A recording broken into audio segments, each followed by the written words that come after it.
How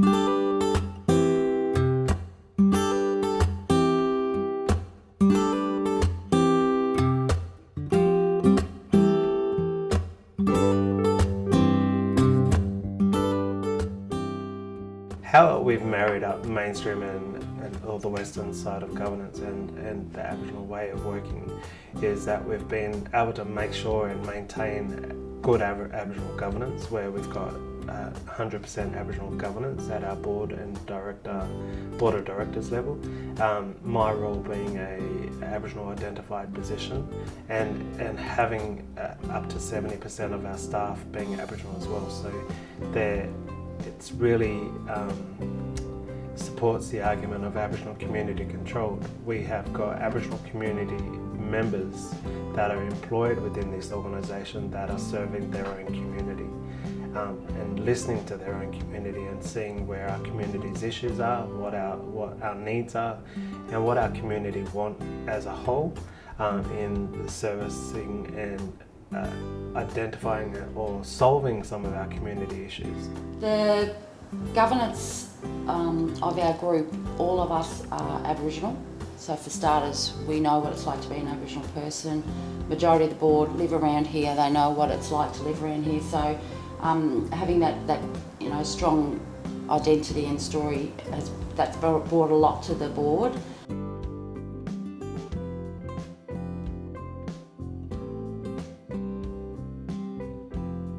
The structure. What we've got, as you know, is Daniel, and then we've got the staff that support him. Then we've got all the rest of the staff. Then we've got the board of directors.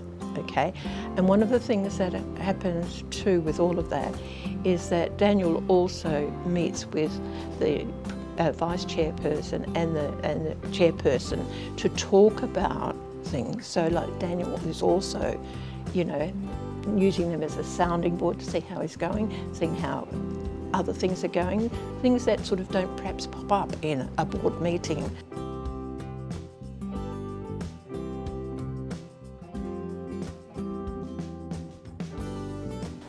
We answer to each other as board members, but more importantly, we answer to the community. We really want them to steer us so that we can be, a strong voice to, local government and others. We want them to, tell us if we're doing something wrong.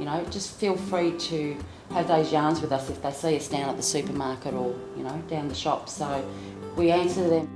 It's really strong that we've been able to get so many people from our community to work with our community and to serve our community.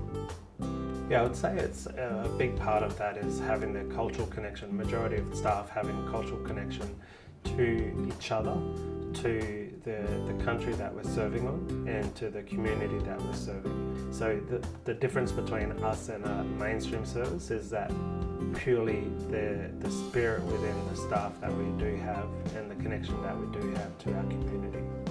And that is not just 9 to 5, it goes beyond that, where we're engaged within our community outside of work hours. When I was growing up, we didn't have any say, we couldn't say where we went or whatever we done.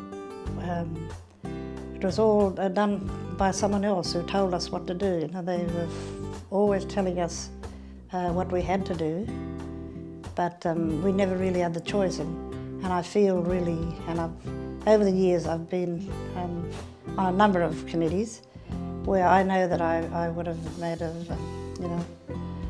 I would have had that opportunity to be able to help make good decisions for our people. Yeah, and that's something that we never had in the past.